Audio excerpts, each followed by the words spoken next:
En nuestra última charla habíamos estado hablando sobre los lípidos y en esta nos toca hablar un poquitito sobre los prótidos. Los prótidos también son macromoléculas que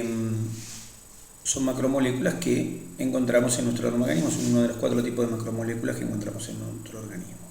Hago una aclaración que ya había comentado, pero que la repito, y que hace referencia al hecho que las macromoléculas están constituidas por moléculas que se repiten. La parte de una molécula que se repite le podemos denominar monómero. Mono, uno, meros, parte. Entonces, partes que se repiten constituyen estas estructuras macromoleculares. En el caso de los glúcidos, el monómero glucídico es el monosacárido. ¿Está bien? Monosacárido como la glucosa, como la fructosa, como la galactosa, como la ribosa. ¿Está bien? Monómeros, que cuando se reúnen forman dímeros. En el caso del monosacárido, el dímero es un disacárido, o trímeros. En el caso del monosacárido será un trisacárido, o pueden reunirse pequeñas cantidades de monómeros y formar oligómeros. En el caso de los monosacáridos serían los oligosacáridos, o juntarse muchos monómeros y formar polímeros. En el caso de los polisacáridos serían en el caso de los glúcidos serían los polisacáridos. En el caso de los lípidos, el monómero básico, hay un monómero básico que es el ácido graso, que se une en el caso de los triglicéridos a glicerol, en el caso de los fosfolípidos a glicerol y a una base nitrogenada. Y luego tenemos monómeros que no se reúnen, que son los eicosanoides y el colesterol, que quedan siempre como monoméricos. En el caso de la proteína, el monómero de la proteína se denomina aminoácido. Cuando uno dice aminoácido, está hablando de una molécula pequeña que tiene en su constitución el grupo ácido, aminoácido, y el grupo amino. El grupo ácido nosotros ya lo conocíamos. ¿Por qué lo conocimos? Porque nosotros vimos el grupo ácido cuando vimos el ácido graso. Bueno, el mismo grupo ácido del aminoácido, ahí lo tengo, el mismo grupo ácido del aminoácido, ahí está. Si miran a su derecha y a su izquierda van a ver repetido el grupo ácido. Ahora, el grupo ácido, ahora lo pongo acá, el grupo ácido, lo uno a un carbono alfa, y a su vez ese carbono alfa lo uno a un grupo amino. ¿Qué es un grupo amino? Un nitrógeno unido a 2 hidrógenos. Entonces, nitrógeno unido a carbono unido a carbono alfa, constituye lo que llamo un aminoácido. El aminoácido tiene un carbono central o carbono alfa, del cual se desprende una cadena o resto. El aminoácido más pequeño es aquel cuyo resto es simplemente un hidrógeno, no tiene cadena lateral, es la glicina. La glicina es el aminoácido entonces que sería el más simple, cuyo resto es simplemente hidrógeno. La constitución entonces aminoácido, esa constitución o esa reunión de un grupo amino y un grupo ácido da entonces origen a ese aminoácido, y ese aminoácido se puede unir a otros para formar cadenas a las que voy a denominar entonces prótido en términos generales. Entonces, los aminoácidos, un grupo amino de un aminoácido se une con un grupo ácido de otro aminoácido y forman un enlace, y un enlace peptídico se llama. Y si se unen 2 aminoácidos, entonces se forma un dipéptido. Y si se unen 3, un tripéptido. y si se unen varios un oligopéptido, y si se unen muchos a eso le llamo directamente proteína. O sea que una proteína es una cadena de aminoácidos secuenciados. En la diapositiva número 16 ustedes tienen justamente ese mismo esquema dibujado, lo tienen, el esquema del carbono alfa unido al grupo ácido y el grupo amino, y entonces hay una cadena lateral que está representada como un cuadrado amarillo. Los aminoácidos de nuestro organismo son varios, pero hay 20 que son los fundamentales que van a constituir las cadenas de nuestras proteínas. Nuestras proteínas están hechas de cadena. ¿Qué es una proteína? Una secuencia de aminoácidos.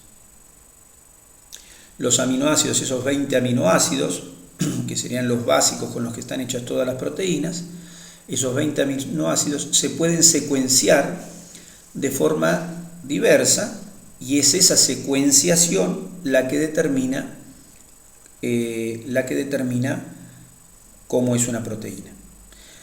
¿Podemos dar ejemplos de proteínas que conocen? Sí, por supuesto, porque todos saben. Si yo digo la albúmina, todo el mundo dice, ah, sí, la albúmina es una proteína. Por supuesto, y así es.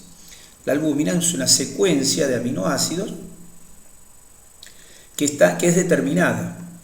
Si cambia la secuencia de aminoácidos o si cambian el tipo de aminoácidos que la constituyen, eso ya no puede llamarse albúmina. Alguno que tenga alguna lectura me puede decir, bueno, no, pero yo sé que, por ejemplo, que los animales tienen proteínas que son parecidas a las del hombre, algunas, y no son exactamente iguales. Efectivamente, hay proteínas que no son exactamente iguales a las del hombre, aunque le llamamos igual, porque tienen una misma función y hay una variación en alguna pequeña parte de la cadena. Pero sacando esas pequeñas diferencias, las cadenas de aminoácidos son las que determinan la función, el nombre de la proteína. El nombre, nada, de acuerdo a la cadena de aminoácidos puedo distinguir una proteína a la cual ya le he dado un nombre. De modo tal que entonces los prótidos están representados por los aminoácidos que se unen para formar péptidos, que pueden ser dipéptidos, tripéptidos, oligopéptidos, o pueden reunirse para formar grandes cadenas o largas cadenas de aminoácidos a las que llamamos proteínas. La secuencia de los aminoácidos es la que va a determinar entonces de qué proteína se trata. Las proteínas de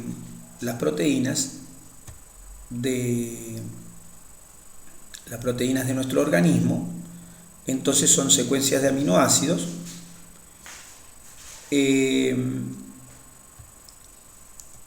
y las secuencias forman cadenas. Esa secuencia de los aminoácidos en la cadena toma el nombre de estructura primaria. O sea que cuando uno dice estructura primaria de la proteína, es una secuencia de aminoácidos, una cadena de aminoácidos. Un aminoácido al lado del otro, unido uno con el otro. Los aminoácidos unidos uno con el otro forman entonces la estructura primaria de las proteínas, que corresponde a la cadena directamente de los aminoácidos. Esas cadenas se retuercen formando lo que se llama una alfa hélice. Una alfa hélice es algo muy parecido a una escalera de caracol. Es decir, es una rotación de una estructura lineal, una rotación de una estructura lineal, queda como un tirabuzón, un sacacorchos. Entonces, la cadena de aminoácidos, la estructura primaria, forma alfa hélices, y eso es debido a que las moléculas exponen hidrógenos y oxidrilos, y eso va generando atracciones entre distintas partes de la molécula, y entonces esas moléculas van rotando. La forma en que queda la proteína, que era una cadena lineal y que ahora está rotada, a eso le llamo estructura secundaria. Es decir, la estructura primaria rotada adquiere una estructura espacial secundaria como si fuera un tirabuzón. Luego, ese tirabuzón se enrolla sobre sí mismo y forma lo que se llama la estructura terciaria, que eso es lo que le da la forma espacial. Las proteínas pueden tener básicamente dos tipos de forma. Forma de pelota o globo, no es un globo porque no tiene aire adentro, pero es maciza. Pelota de globo, en forma de pelota, entonces a eso le llamamos proteína globular. O la proteína puede adquirir forma alargada, en cuyo caso le llamo proteína fibrilar. Entonces tengo las proteínas globulares y las proteínas fibrilares de acuerdo a la forma. ¿Qué le da la forma? La forma se la da el enrollamiento de la cadena que ya se retorció como alfa hélice. Luego hay proteínas que tienen más de una parte, es decir, tienen más de una cadena. Dos cadenas unidas, una con otra, o tres cadenas unidas entre sí, entonces dan a la molécula, a la macromolécula proteína, una nueva estructura que es la estructura cuaternaria. Entonces las proteínas tienen una estructura primaria dada por la secuencia de aminoácidos, una estructura secundaria dada por la rotación de esas cadenas primarias, una estructura terciaria dada por el enrollamiento de la cadena que ya tenía forma de alfa hélice, y por último las proteínas que tienen más de una parte, más de una cadena, le llamo estructura cuaternaria. Cada parte de las estructuras cuaternarias se denomina subunidad. O sea que hay proteínas que tienen más de una subunidad. Cada subunidad de una proteína, entonces cada subunidad se une con otra y eso le da una estructura final a la proteína que le llamo cuaternaria. O sea que las proteínas no son simples secuencias de aminoácidos, sino que tienen que tener una estructura espacial especial. Esa estructura es fundamental para la función. Si la proteína cambia su forma estructural, pierde su función. Cuando una estructura pierde su forma, a eso se le llama desnaturalización, y eso hace que la proteína se haga totalmente inactiva. Tanto es así que si tenemos las cadenas primarias solas de la proteína, no pueden hacer absolutamente nada. Los aminoácidos que constituyen los prótidos, nuestras proteínas, son más o menos 20. De esos 20, hay 8 que le llamamos esenciales. ¿Qué quiere decir esencial? Que nuestro organismo no puede obtenerlos si no es por medio de los alimentos. ¿Está bien? Ustedes los tienen anotados, son leucina, isoleucina, valina, metionina, lisina, triptofano, treonina y fenilalanina. Cada aminoácido se denomina con una letra mayúscula y alguna minúscula cuando la mayúscula está repetida. ¿Está bien? Así lo van a ver en todos los libros. Entonces ustedes ven FAL, es fenilalanina. ¿Está bien? Bien. O sea que TRI, triptofano, bueno, ahí así. Entonces, ahí tengo las proteínas como secuencia de aminoácidos. Después vamos a estudiar cómo se forman las proteínas, pero por ahora decimos que son las proteínas, son secuencias de aminoácidos. ¿Qué son los aminoácidos? Son moléculas pequeñas que tienen un grupo amino y un grupo ácido unidos a un carbono alfa que a su vez se une a una cadena lateral de carbonitos. Muy bien. Entonces ahí tengo las proteínas. ¿Para qué sirven las proteínas? Bueno, habitualmente la proteína todo el mundo la asocia con estructura, es decir, si uno dice el músculo tiene proteína, ya vamos a ver que sí, que tiene mucha proteína y que eso es verdad. Bueno, pero no es solamente la estructura que nosotros vemos desde afuera, sino la estructura de la propia célula. Las propias células, nosotros hablamos en anatomía, que estaban constituidas, que tenían en su constitución un citoesqueleto, y ese citoesqueleto está hecho de proteínas. Y esas proteínas entonces forman la estructura de la célula para que no se deforme, para que no se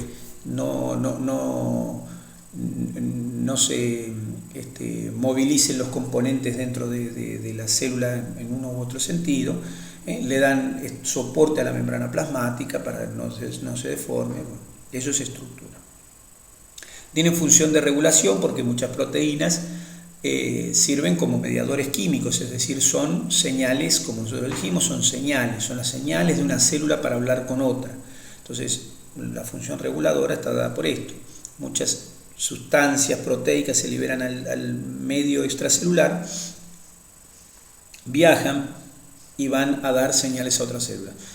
Un ejemplo que vamos a usar muchas veces es la insulina, porque todo el mundo sabe la insulina, o por lo menos escuchó la palabra insulina. Insulina, diabetes, insulina. Bueno, la insulina es una proteína que tiene dos cadenas, o sea que tiene estructura hasta cuaternaria, tiene dos cadenas. De cada una tiene su estructura primaria, secundaria, terciaria, y como están unidas dos cadenas, una alfa y una beta, que es así como se llama, entonces tiene estructura también cuaternaria. Esa proteína insulina se libera en una parte del organismo, en un órgano que es el páncreas, libera la insulina viaja por la sangre y señaliza en otras células, o es el señalizador para que otras células cumplan con algunas funciones. Entonces, así como esa proteína, hay un montón de proteínas que cumplen funciones reguladoras. Proteínas tienen función inmunitaria. ¿Por qué tienen esto? Lo van a ver en la diapositiva 19. Tiene función inmunitaria. ¿Por qué digo que tiene función inmunitaria la proteína? Bueno, porque resulta que todo el mundo conoce la palabra anticuerpo. Anticuerpo o inmunoglobulina, son globulinas. Inmunoglobulina, globulina es una proteína globular. Las inmunoglobulinas son proteínas, y esas proteínas, entonces inmunoglobulinas o anticuerpos, cumplen una función importante en la defensa del organismo, y entonces a eso le llamamos papel inmunitario. Después lo vamos a ir estudiando, y por eso es que papel inmunitario cumplen las proteínas. También tienen otra importancia en el papel inmunitario que vamos a estudiar un poquito más adelante. De transporte, las proteínas pueden transportar tanto en la sangre, como puede ser la albúmina, a la cual se le unen sustancias, o a distintas proteínas transportadoras, como la proteína transportadora de retinol o la que ustedes quieran. Se le unen a las proteínas de transporte sustancias y pueden viajar por la sangre, pero ojo, porque también puede haber proteínas de transporte en la membrana celular para viajar de un lado de la membrana al otro lado.